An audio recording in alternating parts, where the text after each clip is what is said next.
طلب رکھنے والا کتا ہے. کس نے کہا؟ حضور صلی اللہ علیہ وسلم نے کہا. میری بات نہیں ہے, حضور صلی اللہ علیہ وسلم کی بات ہے, حق ہے.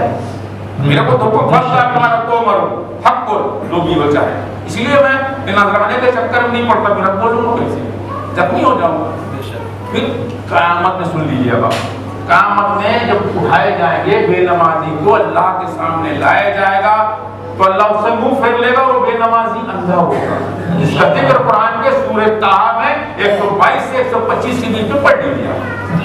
جہاں اللہ نے کہا, اب وہ کہے گا نفسی نفسی کا عالم ہوگا.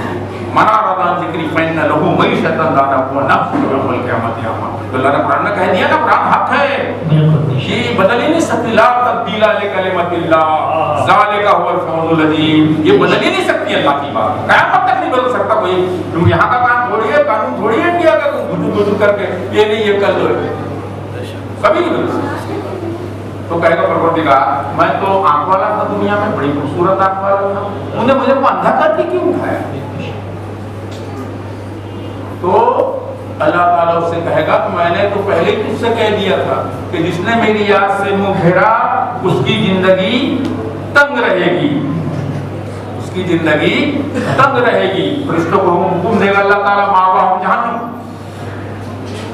دھکیل دو جہنم میں مودا منہ کر کے.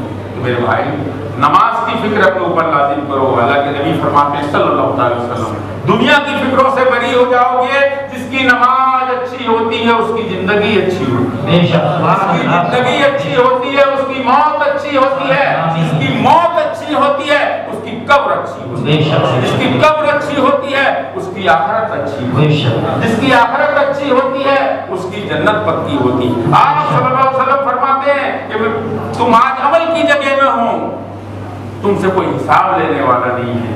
جب قائم ہو تو قبر میں حساب کی جگہ ہو گئی, تمہارے پاس عمل کا موقع نہیں ہوگا. آپ نے فرمایا لمبی زندگی کی امید آخرت کو بلا دیتی ہے. اب آپ ایک غور کریں کہ ہم مرنا نہیں چاہیں گے لیکن ہمیں مرنا پڑے گا. ٹھیک غلط نہیں ہوا, وہ ڈولا تو رکھا ہے سب کے لیے, میرے لیے بھی ہے. کوئی بول دے میرے لیے نہیں ہو ڈولا. آپ نے فرمایا نا موت تو قبل ان تموتوا, مرنے سے پہلے مر جاؤ گا, اس موت کی تیاری کرو جہاں سے تمہیں کبھی واپس نہیں آنا ہے. مرنا نہیں چاہیں گے مرنا پڑے گا, پہننا نہیں چاہیں گے تو پھر پہننا پڑے گا, اور سونا نہیں چاہیں گے قبر میں سونا پڑے گا. نعرہ تکبیر, نعرہ رسالت, ہم جن حضرت, نعرہ تکبیر. ایک چیز اور وقت کو دیکھتے ہوئے کوئی دقت نہیں ہے. ایک اللہ کے ولی, اللہ کے ولی کو ایک شاگرد نے دعوت دی. یہ پیری مریدی کا سلسلہ چلتا ہے. اب غوث پاک کا خون لے لیا تو تعبیذ میں گیا تھا باہر, تعبیذ دیتا. تعبیذ چاہیے تو حضور غوث اعظم کیا فرماتے ہیں, سن لیجیے.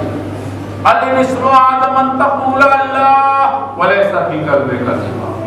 حضور غوث اعظم فرماتے ہیں کہ جب تم اللہ کہو تو تمہارا دل دنیا کی محبت سے خالی ہو.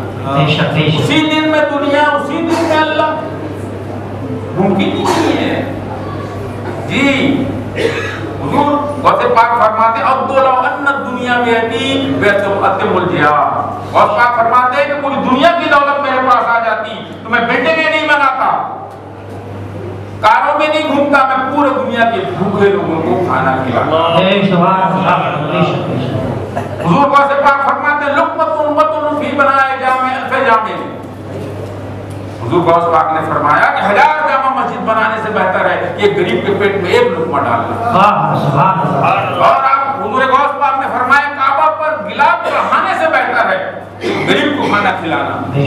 سورہ ناظرات آیت نمبر 15 میں کہا وفی اموالہم حق للسائل والمحروم, کہ تمہارے مالوں میں سائلوں مسکینوں کا بھی حق ہے. جی وآتی المال علی حبہ ذوی القربى والیتامى والمساکین وابن السبیل. میری محبت میں اللہ نے کہا مال خرچ کرو مسکینوں پر, رشتہ داروں پر, مسافروں پر. اب ایک ولی کی نصیحت سنو, اس کے بعد میں اپنی گفتگو انشاءاللہ ختم کروں گا. ایک اللہ کے ولی کے بہت سے شاگرد تھے, انہوں نے ان کو دعوت دی کہ یہ حضور آپ دعوت میں آئیے تو اللہ کے ولی نے شرط رکھی. دیکھیے اللہ کے جو ولی ہوتے ہیں بڑے تقوی والے ہوتے ہیں. لا خوف علیہم ولا یحزنون سنتے ہو نا, اسی نہیں مل گیا. وہ بہت پاپڑ ویلے انہوں نے رات دن بھوکے رہ کے اللہ کی عبادت, کشتی ایسے نہیں نکالنے مل گئی. انہوں نے کتنے دن جلائے عراق میں بزرگوں سے پاک نے, پتی کھا کھا کے اللہ کو راضی کیا, تب جا کے کشتی نکالنے کا اللہ نے مرتبہ حاصل کیا. اللہ بیٹھے ہوئے تو اللہ کے ولی نے کہا کہ میری 3 شرط ہے اپنے مریدوں سے, اگر کسی کا پیر بنتے ہو نا سن لیجیے. تو کہا کہ پہلی شرط یہ ہے میری کہ میں جہاں چاہوں گا بیٹھوں گا, سب پڑھاؤں گا. دوسری چیز کھانا میں اپنا کھاؤں گا. تیسری چیز میرے ایک سوال کا جواب جہاں کھڑے ہو کر میں دوں گا, تم لوگوں کو بھی وہیں کھڑے ہو کر دینا پڑے گا وہ جواب. اب آدمی جلدی میں ہاں کہہ دیتا ہے, پیر صاحب کو اکثر ایسے لوگ پیر صاحب سے کہہ دیتا ہے کہ ٹھیک ہے. اب آدمی تو کچھ سوچا نہیں, لیکن جو اللہ کے ولی ہوتی ہے ان کی نگاہ بہت دور تک ہوتی ہے. اللہ والے ہیں نا. اب پارٹی چل رہی تھی, بفے سسٹم چل رہا تھا, رسگلہ حلوہ یہ وہ سب کچھ چل رہا تھا. ابھی اللہ کے ولی جیسے گئے سب کھڑے ہو گئے, آئیے حضور, بولے نہیں, جہاں چپلیں رکھی تھی وہاں بیٹھ گئے. اللہ کے نبی نے فرمایا من تواضع اللہ رفعہ, جو اللہ کے لیے جھک جائے اللہ اس کی عزت اٹھا دیتا ہے. بے شک بے شک. سنیے جی, اس لیے اللہ کے ولیوں کے سب پہ عمل ہوتا تھا. اور اس کا لوگ بولے دیکھیے آپ لوگ اپنا پارٹی کا انجوائے کیجیے, میں نے آپ سے پہلے شرط دے دی تھی میرے کو خاموشی سے بیٹھنے دیجیے. اس کے بعد آپ نے کہا ٹھیک ہے, پارٹی چلتی رہی, پارٹی آخری آئی تو آپ نے کہا وہ تندور کو جو توا رکھا ہے اس کو لے کے آؤ, گرم تھا اس کا, کھڑے ہو گیا. آپ نے کہا پانی لا کے مجھے ملا. پانی لا کے دیے تو اللہ کے ولی نے روٹی جیب سے نکالی, سوکھی روٹی, اور کھایا. اور اللہ الحمدللہ جی اقامنا و سکانا وجعلنا مسلمین. اس کا مطلب ہوتا ہے کہ تیرے پروردگار ساری تعریفیں تیرے لیے, تو نے کھلایا پلایا اور کو مسلمانوں میں پیدا کروایا. تو بے شک بے شک. اس کے بعد وہ تبے پہ کھڑے ہو کے اللہ کے ولی نے شکر ادا کیا, اس کا تو ہٹ گئے تھے اس گرم تبے سے. اب بولے کون کون میرا مرید ہے, بتاؤ آپ تم لوگوں نے کیا کیا کھایا اس گرم تبے پہ کھڑے ہونے. کیا رسگلہ کھایا, کہ چاپ کھائی, کہ بریانی کھائی, کہ دہی بڑا کھایا. کون تبے پہ چڑھنے کو تیار ہے؟ کوئی جب تیار ہی نہیں ہوا تو اللہ کے ولی نے کہا اللہ کے بندو, ایک ٹائم کے حساب کو میرے کو نہیں دے پا رہے, پوری عمر کا اس نے اتنی نعمتیں تمہیں دی, پوری زندگی کے حساب مرنے کے بعد قیامت میں کیسے دو گے جب سر پر سورج ہوگا, ڈرامے کی زمین ہوگی, نفسی کا عالم ہوگا. اللہ پوچھے گا تمہاری عمر کیسے گزری. 4 سوال. سب سے پہلا نفسانی خواہشات مٹانے میں یا میری عبادت میں. وَمَا خَلَقْتُ الْجِنَّ وَالْإِنسَ إِلَّا لِيَعْبُدُونِ.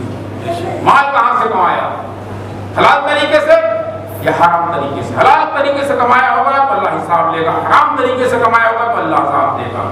اور کہاں خرچ کیا, جی اللہ کے بتائے مطابق خرچ کیا, اس کے بندوں پر, مسکینوں مسافروں پر, یا اپنے من سے فضول اڑایا. ولا تبذر تبذیرا ان المبذرین کانوا اخوان الشیطان. فضول اڑانے والے شیطان کے بھائی ہیں. علماء کرام موجود ہیں بغل میں تصدیق کے لیے. بے شک بے شک بے شک.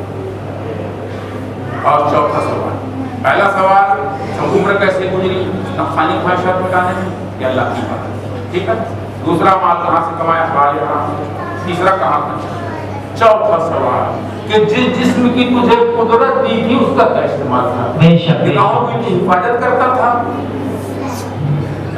زبان سے لوگوں کو تکلیف پہنچاتا تھا یا ذکر الہی کرتا تھا, کان سے چغلی سنتا تھا یا اللہ کی باتیں سنتا تھا. تیری قدم مسجد کی طرف جاتے تھے کہ بہائی کی طرف جاتے تھے. یہ جب تک بندہ مومن ہل نہیں سکے. تو میرے بھائی موت سے پہلے زندگی کو غنیمت جانو. آخری بات اکثر ہوا خاموشی سے بڑھ جائے برائے کرم. موت سے پہلے زندگی کو غنیمت جانے, بڑھاپے سے پہلے جوانی کو غنیمت جانے, ناداری سے پہلے. اللہ تعالیٰ سے دعا ہے کہ پاک پروردگار پیارے حبیب کے صدقے میں, حضور غوث پاک کے صدقے میں بھی اگر میں جو اچھی باتیں کہیں تو اللہ اور رسول صلی اللہ علیہ وسلم کی جانب سے, جو کمیاں ہوئی میری جانب سے, میں اس کمیوں پر آپ لوگوں کو گواہ بنا کے توبہ کرتا ہوں. استغفر اللہ ربی من کل ذنب واتوب الیہ. اور اللہ سے دعا کرتا ہوں کہ میرے مولا